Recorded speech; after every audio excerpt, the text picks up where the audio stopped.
Hi everybody, welcome to once again Sushkanthi talk. Sushkanthi ടോക്കിൻ്റെ മറ്റൊരു എപ്പിസോഡിലേക്ക് എല്ലാവർക്കും സ്വാഗതം. ഒരു ആക്രിക്കാരൻ്റെ ജീവിതാനുഭവവുമായി നിങ്ങളുടെ മുമ്പിൽ വീണ്ടും നിങ്ങളുടെ സ്വന്തം ഷാജഹാൻ. വൺസ് അഗെയിൻ എൻ്റെ ചാനലിൻ്റെ പേര് മറക്കണ്ട, സുഷ്കാന്തി ടോക്ക്. യൂട്യൂബിൽ അതിൻ്റെ ഓൾറെഡി നിങ്ങൾക്ക് ഏത് സമയം സെർച്ച് ചെയ്താൽ കിട്ടും. എല്ലാവരും യൂട്യൂബിൽ അത് ഓൾറെഡി എന്ത് ചെയ്യണം വെച്ചിട്ടുണ്ടെങ്കിൽ സബ്സ്ക്രൈബ് ചെയ്ത് ബെൽ ബട്ടനൊക്കെ എനേബിൾ ചെയ്യണം. അതായത് തന്നെ അറിയിക്കുകയാണ്. ആദ്യം തന്നെ നിങ്ങളോട് ഞാൻ 100% ക്ഷമാപണം ചോദിക്കുകയാണ്. 3 ദിവസത്തോളമായി സ്വാഭാവികമായിട്ട് ഞാനൊരു വീഡിയോ ഇതിൽ അപ്ലോഡ് ചെയ്തിട്ട് ഒന്നുമല്ല. കാരണം എന്താ പറയുക, I am lots of commitments and busy work, especially in the case of Diwali. ഇപ്പോൾ ദീപാവലിയാണ് കഴിഞ്ഞു പോയത്. ദീപാവലി സമയത്ത് ഓൾറെഡി നമ്മൾ ആക്രി കച്ചവടക്കാർക്ക്, സ്ക്രാപ്പ് കച്ചവടക്കാർക്ക് പൊതുവേ കുറച്ച് റോളിംഗ് ആൻഡ് റൊട്ടേഷൻ, അതുപോലത്തെ ഫിനാൻഷ്യൽ പ്രോബ്ലംസ് ഒക്കെ ഒക്കർ ചെയ്യുന്ന സമയമാണ്. ഇനി ഹൗ അൽഹംദുലില്ലാ, ഇപ്പോൾ ഞാൻ ഈ വീഡിയോ ചെയ്യുന്ന സമയം രാത്രി ഏകദേശം 11 മണിയായിട്ടുണ്ട്. നിങ്ങളോടൊക്കെ ഇങ്ങനെ എന്താ പറയുക, സംവദിച്ച് ഒരുപാട് ഭാഗത്ത് നിന്ന് നല്ല നല്ല സപ്പോർട്ടും നല്ല നല്ല കമൻറ്റുകളൊക്കെ കിട്ടുമ്പോൾ സന്തോഷം. സ്വാഭാവികമായിട്ടും എൻ്റെ ജോലി എന്ന് പറയുന്ന ആക്രി കച്ചവടം ഒരെല്ലാം കൂടി ഒരു മൂലക്കൊടി എടുത്തുവെച്ച് യൂട്യൂബും ഫേസ്ബുക്കും ആയിട്ട് മാത്രം ഇറങ്ങല്ല. നമ്മൾ ചെയ്യുന്ന ജോലിയോട് 100% ആത്മാർത്ഥത പുലർത്തിയിട്ട് നമ്മൾ ഉള്ളിലുള്ള തോട്ട്സ് ആൻഡ് ഐഡിയാസ് നിങ്ങളുടെ മുമ്പിൽ എക്സ്പ്രസ് ചെയ്യുക എന്നൊരൊറ്റ ഉദ്ദേശം മാത്രമേ ഉള്ളൂ ഇതിൽ. അല്ലാതെ സ്വാഭാവികമായിട്ടും ഇത് എന്താ പറയുക, ഒരു വലിയ പ്ലാറ്റ്ഫോമിൽ കയറി നമ്മൾ വലിയ ആകാം. പക്ഷേ എൻ്റെ ഉള്ളിൽ ഏറ്റവും വലിയൊരു ആഗ്രഹം ഞാൻ നിങ്ങളോട് പറഞ്ഞുതരാം. ഒരു മോട്ടിവേഷൻ ട്രെയിനർ, ഇൻഫ്ലുവൻസറൊക്കെ ആകാൻ എൻ്റെ ഉള്ളിൽ ഭയങ്കരമായ ആഗ്രഹങ്ങളുണ്ട്. അതിന് നിങ്ങളെല്ലാവരുടെയും ദുഹ ഞാൻ ഏത് സമയം എക്സ്പെക്റ്റ് ചെയ്യുന്നു.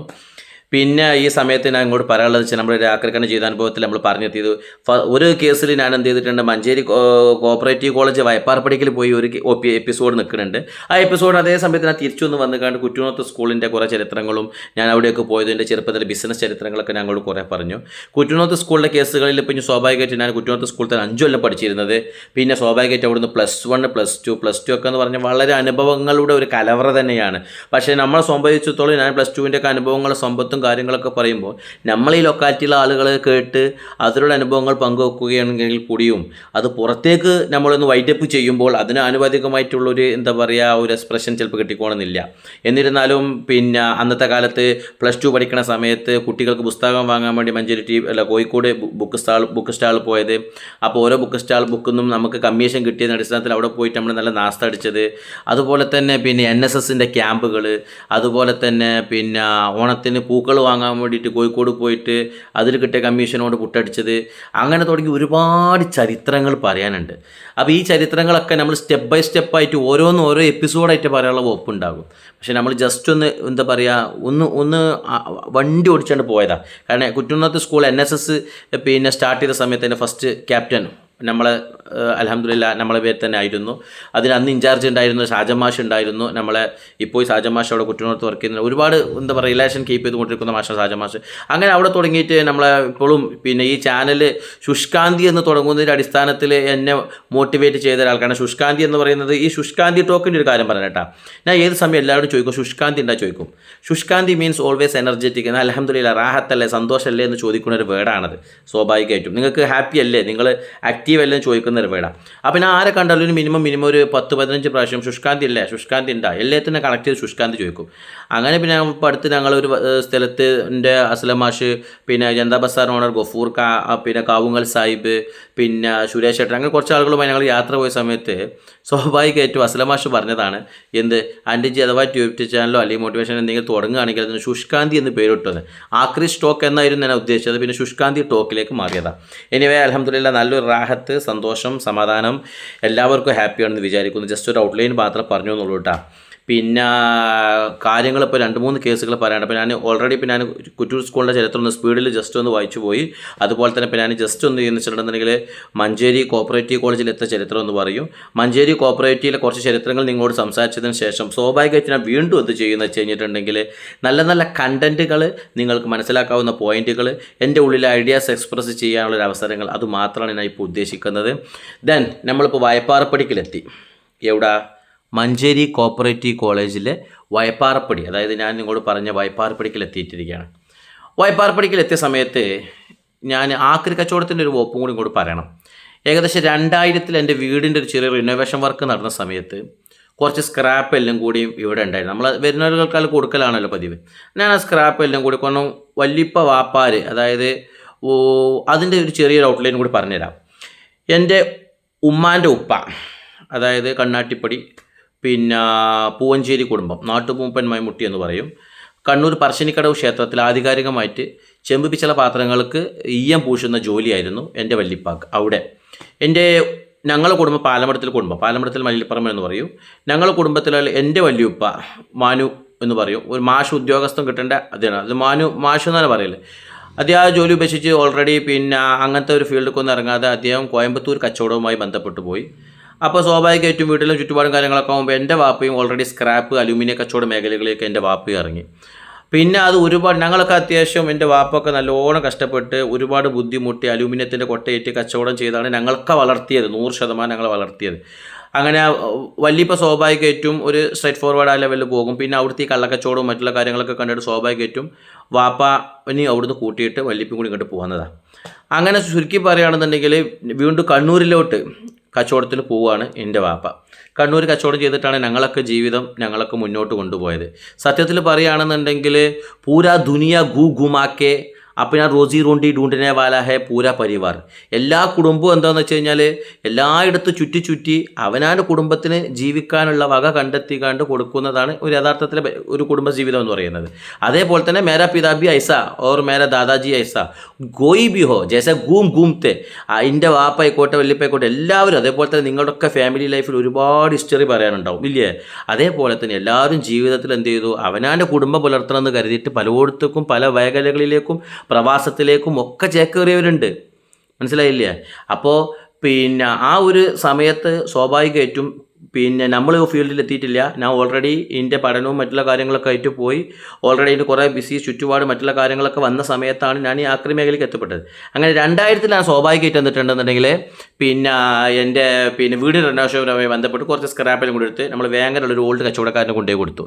അപ്പോൾ ഞാൻ എക്സ്പെക്ട് ചെയ്തതിലേറെ കുറച്ച് ക്യാഷും കാര്യങ്ങളൊക്കെ കിട്ടിയപ്പോൾ സ്വാഭാവികമായിട്ടും അന്ന് എനിക്കൊരു പലചരക്ക് കടൻ്റെ പരിപാടിയും കൂടി ഉണ്ട്. ഞാൻ കോളേജിൽ പഠിക്കുന്ന സമയത്ത് തന്നെ എനിക്കൊരു പലചരക്ക് കട ഉണ്ട്. അങ്ങനെ ആ പലചരക്ക് കട നടത്തി കൊടുക്കുന്ന സമയത്ത് നമ്മൾ സ്വാഭാവികമായിട്ടും നാട്ടിൽ ലൊക്കാലിറ്റിയിൽ കച്ചവടം ചെയ്യുമ്പോൾ ഒരു വലിയൊരു 200 പേജിൻ്റെ പറ്റുപുസ്തകവും നമ്മൾ അയൽവാസികളും ചുറ്റുപാടും കാര്യങ്ങളൊക്കെ എന്ത് ചെയ്യും, ബുദ്ധിമുട്ടുള്ള സാധനങ്ങളൊക്കെ വാങ്ങി ഒരുപാട് പറ്റാക്കി വെക്കും. അവരെ പറഞ്ഞിട്ട് കാര്യമില്ല, അവർക്ക് ഓൾറെഡി ക്യാഷിൻ്റെ ടൈറ്റും കാര്യങ്ങളൊക്കെ ഉള്ള മനുഷ്യന്മാരല്ല. അങ്ങനെ ചുരുക്കി പറഞ്ഞ് ഈ പറ്റും കാര്യങ്ങളൊക്കെ ആക്കി വെക്കുമ്പോൾ എൻ്റെ ചിന്ത ഇങ്ങനെ പോയി. കാരണം എന്താണെന്ന് വെച്ചാൽ ഞാൻ സാധനം കൊണ്ടുവരണു, അലമാറിയിൽ നടക്കണു, അവർക്ക് കൊടുക്കണം, അവരുമായി കാശിന് വെയിറ്റ് ചെയ്യുന്നു. അപ്പോൾ ഞാൻ എൻ്റെ ഒരു ഉൾട്ട ചിന്താഗതി എന്ന് പറഞ്ഞാൽ അവരുടെ ക്യാഷ് നമ്മളെ കയ്യിൽ കിടക്കുന്ന എന്തെങ്കിലും ബിസിനസ് ഉണ്ടാകുന്ന നോക്കുമ്പോൾ എനിക്ക് പെട്ടെന്ന് ഓടിയത് ആക്രിയാണ്. കാരണം സ്വാഭാവികമായിട്ട് നിങ്ങളെ വീട്ടിൽ നിങ്ങൾ സാധനം കൊടുത്തുകൊണ്ട് എൻ്റെ അടുത്ത് തൂക്കി ബില്ലാക്കി ഞാൻ അങ്ങോട്ട് കാശ് തരണം. അപ്പോൾ പന്ത് എൻ്റെ കോർട്ടിലാണ്, സ്വാഭാവികമല്ല. അപ്പോൾ അങ്ങനത്തെ ഒരു കച്ചവടത്തേക്കാണ് ഞാൻ എന്ത് ചെയ്തത് കൂടുതൽ ലൊക്കേറ്റ് ചെയ്തത്. അങ്ങനെ ലൊക്കേറ്റ് ചെയ്ത് സ്വാഭാവികമായിട്ട് ഞാൻ എന്ത് ചെയ്തു, ഈ 2000 ഓൾറെഡി ഡിഗ്രിക്ക് പഠിക്കുന്ന സമയത്തൊക്കെ തന്നെ എന്ത് ചെയ്തു, ചെറുമട്ടത്തിൽ ഒരു ആക്രി കച്ചവടക്കാരനായി മാറിയിരുന്നു. അങ്ങനെ ഞാൻ ഡിഗ്രിക്ക് പഠിക്കുന്ന കാലത്ത് മഞ്ചേരി കോപ്പറേറ്റീവ് കോളേജ് ഇതിൻ്റെ പോണ വഴിയിൽ റോഡ് സൈഡിലൊക്കെ ഈ PTA ബോഡി ബിൽഡ് വർക്കേഴ്സ് അങ്ങനെ ഒരുപാട് ടീമുകളുണ്ടാകും. പക്ഷേ അന്നത്തെ കാലത്തെ ശരിക്കും പറയണമെന്നുണ്ടെങ്കിൽ നമ്മൾ ഈ കോപ്പറിൻ്റെ വയറൊക്കെ ഉണ്ടല്ലോ, ഇതൊക്കെ സത്യത എൻ്റെ പേഴ്സണൽ ജീവിതത്തിലെ അനുഭവങ്ങളാണ് പറഞ്ഞിട്ടാണ്. ഡിഗ്രിക്ക് പഠിക്കുന്ന സമയത്ത് ഉള്ള സാധാരണ അനുഭവങ്ങളാണ് ഈ പറഞ്ഞു തരുന്നത്. ആ സമയത്ത് തന്നെ റോഡ് സൈഡിൽ അവിടെ ഇവിടെ എന്ത് ചെയ്യും, അന്ന് വയറിന് വിലയില്ലല്ലോ, ഈ വയറിൻ്റെ കടിപ്പീസുകൾ, അതേപോലെ തന്നെ ചെറിയ പിച്ചള പൊടികൾ, അങ്ങനത്തെ പല സാധനങ്ങളുണ്ടാവും. മണ്ണിൽ നിന്നും, അതായത് മാറ്റിമേ പടാവുക സോനക്കി തര ജോ ബംഗാർ ഹെ, അതായത് മണ്ണിൽ നിന്നും സ്വർണത്തെ പോലെ കിടക്കുന്ന കച്ചറകൾ. അത് എൻ്റെ കാഴ്ചപ്പാടിൽ അതിൻ്റെ ജീവിതോപാധിയാണ്. കാരണം ആ സമയത്ത് തന്നെ എനിക്ക് ആക്രി കച്ചവടം തുടങ്ങിയിട്ടുണ്ട്.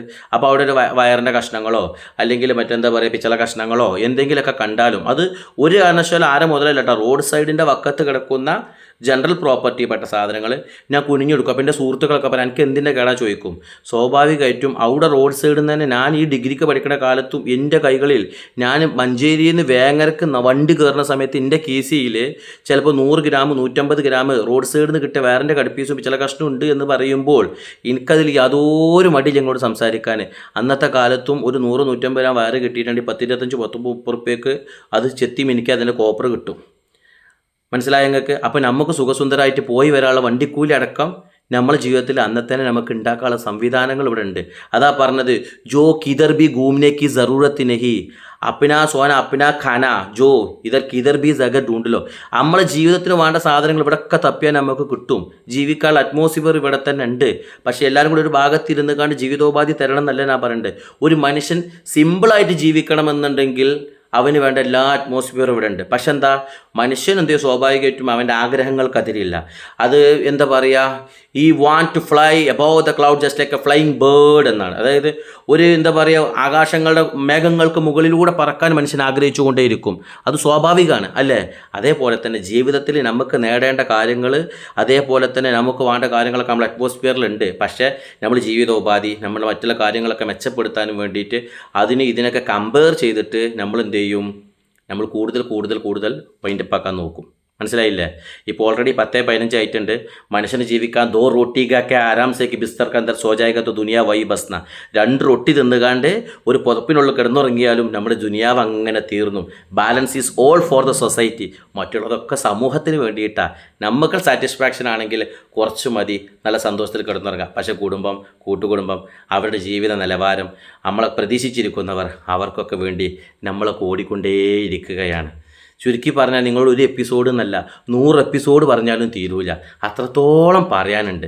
ഇൻഷാ അല്ലാഹ് കേൾക്കാൻ നിങ്ങൾ തയ്യാറാണെങ്കിൽ തീർച്ചയായിട്ടും 100% ആക്റ്റീവായിട്ടുള്ള കണ്ടൻറ്റുകളുമായിട്ട് ഞാൻ വരും. ഒരു എവിടെയും കണക്ട് ചെയ്ത് കണ്ട് പോകാൻ കഴിയാത്ത രൂപത്തിലാണ് നമ്മുടെ ഐഡിയാസും തോട്ട്സും പോകുന്നത്.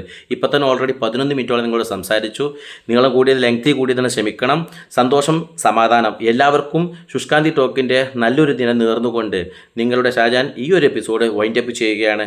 Once again your Shajahan, Shushkanthi talk. By.